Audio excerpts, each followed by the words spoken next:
এ নাতেন, এদিকে একটু হুন্না যাচ্ছে, একটা আলাপ করি। কিসে দাদা খেলে গেটা হ বলে ডাক দিছে একটা আলাপ করবার লাগিয়া। কি আলাপ? যারা প্রবাসে থাহে, হ্যাঁ। যে বিয়া হইরা থয়ে যা 5 বছর 6 বছর 7 বছর জায়গা, হ্যাঁ, এগর বউ কেমনে হইরা তাহে। এই যে একটা ভুল কথা কইলে জীবন ভরা দাদা তুমি, তোমার লগে তো আমার এর লেগে মিলে না।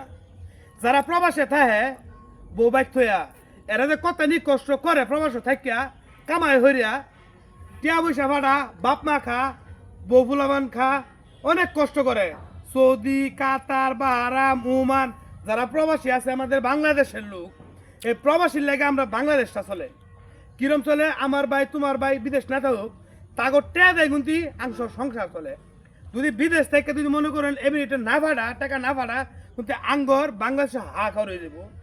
শাস্ট হলো হুড হলো, কিছু কিছু মানুষের দ্বারা আছে দাদা, খালি প্রবাসী বউ করে নিয়ে কথা কো। আরে প্রবাসী বউরা যে কত নি কষ্ট করে তাহে, আর প্রবাসীরা বিদেশ গেলে কত নি কষ্ট করে টেয়া ভাড়া বাংলাদেশ, যদি হেরা নিজে চোখ দেখতো তাহলে হেরা অজ্ঞান হয়ে যেত। অত কষ্টের বাংলাদেশের টেয়া ভাড়া, বুঝো না? তুমি আর একটা কই শুনছ? যে একজন চা খাইতাম বইয়া, সেই দোনো বই আলাপ করতেছে। হেরা মানুষের কিছু কিছু মানুষ আছে, মানুষের সমালোচনা করে দাদা। আমি তো তোমার মনে করো লেখাপড়া করছি, আমি বুঝি প্রবাসীরা কত নি কষ্ট করে। প্রবাসী বাইরে লাগিয়া আমরা বাংলাদেশের মানুষ ঠিক আছে। এইটার লাগে তো তোরা ডাকে আনছি, শাস্ত্র বইয়া আলাপটা শুনছি, তোর লোকে যুক্তি জানলাম।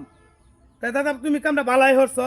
প্রবাসী লয়ে যদি কোনো লয়ে কথা কো, তাহলে হেগর দরিয়া কত আশা দিবা। প্রবাসী লোক যদি বিদেশ না থাকতো, তাহলে আঙ্গ বাংলাদেশের মানুষ না খায় মর লাগতো। অমুকের বউ তুমি, এটা হুদাই একটা মানুষের গজব ছড়া। প্রবাসী বউরাতে কত নি কষ্ট করে তাহে, আর প্রবাসী যারা বিদেশ করে হারাতে কত নি কষ্ট করে টেয়া ভাড়া একমাত্র হারাই বুঝে। যেন হয়তো আলা শুনবা প্রবাসী বউ কিবা তাই না তাই এই নয় দূরে গাড়াইবা। এটা অন্তরেন তো শুনে আমার ভাল লাগলো, নাহলে তো আমি তো একবার দুইশে যাইতাম জীবন ভরা। তখন আমার শুনে তোরেনতে খুব ভালো লাগলো আমার। আচ্ছা দাদা দাদা এটা নানান মেচে নানা আলাপ তুমি শুনো কে? যাও জায়গা। হবে গা।